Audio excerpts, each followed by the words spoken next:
Get out. പുറത്തു പോകാനാ പറഞ്ഞത്.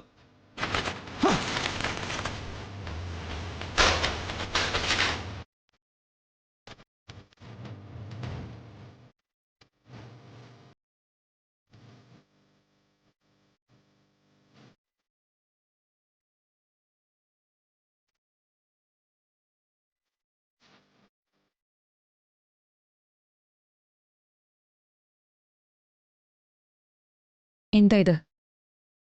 എന്താ ഇതെന്നാ ചോദിച്ചത്? എന്താ ജോൺ ഈ അമ്മയുടെ അപേക്ഷ ഇത്ര ക്രൂരമായി നിഷേധിക്കാൻ കാരണം? അതിന്റെ കൃത്യമായ ഒരു എക്സ്പ്ലനേഷൻ ജോൺ എനിക്ക് തന്നേ പറ്റൂ. അവരിതുവരെ ശരിക്കുള്ള പേപ്പറും തന്നിട്ടില്ല. 2018 വെള്ളപ്പൊക്കത്തിൽ വീടടക്കം ഒലിച്ചു പോയവർക്ക് എന്ത് രേഖകൾ വാങ്ങിയാ അവർക്ക് പുനരധിവാസത്തിനുള്ള ഫണ്ട് അനുവദിച്ചു തന്നത്?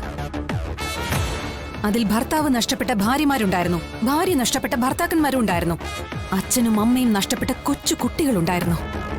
ഇവർക്കെല്ലാം സഹായങ്ങൾ നൽകിയത് അവര് നൽകിയ സർട്ടിഫിക്കറ്റുകളുടെ പുറത്തായിരുന്നു. നിങ്ങൾക്ക് അവര് പറയുന്നത് വിശ്വസിക്കാൻ കഴിയുന്നില്ലെങ്കിൽ പോയി അന്വേഷിക്കണം മിസ്റ്റർ. ഇല്ലെങ്കിൽ ആളെ വിട്ട് അന്വേഷിക്കണം. നീതി അവർക്ക് കിട്ടേണ്ട അവകാശമാണ്, അല്ലാതെ നമ്മുടെ ഒന്നും കാരുണ്യമല്ല. മാഡം, ഞാൻ പോയി അന്വേഷിച്ച് റിപ്പോർട്ട് കൊടുത്തതാ മാഡം. അതാണ് അവിടെ ചിതറിക്കിടക്കുന്നത്. മിസ്റ്റർ ജോൺ എബ്രഹാം എന്തു പറയുന്നു?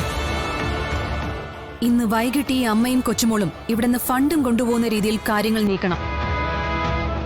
എന്നിട്ട് നല്ല മനസ്സോടെ ആ തുക അവരുടെ കയ്യിലേക്ക് വെച്ചു കൊടുക്കണം.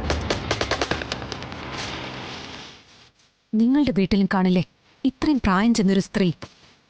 ആ അമ്മയ്ക്കാണ് ഇങ്ങനൊരു ഗതി വന്നതെങ്കിൽ നിങ്ങൾക്കത് സഹിക്കാനാവോ? പാവങ്ങൾക്ക് കിട്ടുന്ന നീതി നിഷേധിക്കുമ്പോൾ നിങ്ങൾക്ക് അല്പനേരം ഒരു മനസ്സുഖം കിട്ടിയേക്കാം. പക്ഷെ അതിന്റെ ശാപം ചെന്ന് കയറുന്നത് വീട്ടിലിരിക്കുന്ന അച്ഛന്റെയും അമ്മയുടെയും ആയുർരേഖയ്ക്ക് കുറുകെയായിരിക്കും. കാരണം ഇങ്ങനെ ഒരു മകനെ സൃഷ്ടിച്ചതിന്റെ പേരിൽ ശാപവാക്കുകൾ ചെല്ലുന്നത് അവർക്ക് നേരെയാണ്. ഇനിയെങ്കിലും മറ്റുള്ളവർക്കൊരൽപ്പം നന്മ ചെയ്യാൻ ശ്രമിച്ചുകൊണ്ട് ജീവിക്കണം. വളർന്നു വരുന്ന തന്റെ പുതിയ തലമുറയെങ്കിലും മനപ്പിലാക്കില്ലാതെ ഈ ഭൂമിയിൽ സമാധാനത്തോടെ ഒന്ന് ജീവിച്ചോട്ടെ. അനു. ആ മാഡം. ഇവർക്ക് എന്ത് സഹായമാണെന്ന് വെച്ചാൽ ചെയ്തു കൊടുക്കണം. വൈകിട്ട് മനസ്സും നിറച്ച് പണവും കയ്യിൽ വെച്ച് ഇവരെ ഇവിടെ നിന്ന് വിടാവൂ. Yes madam.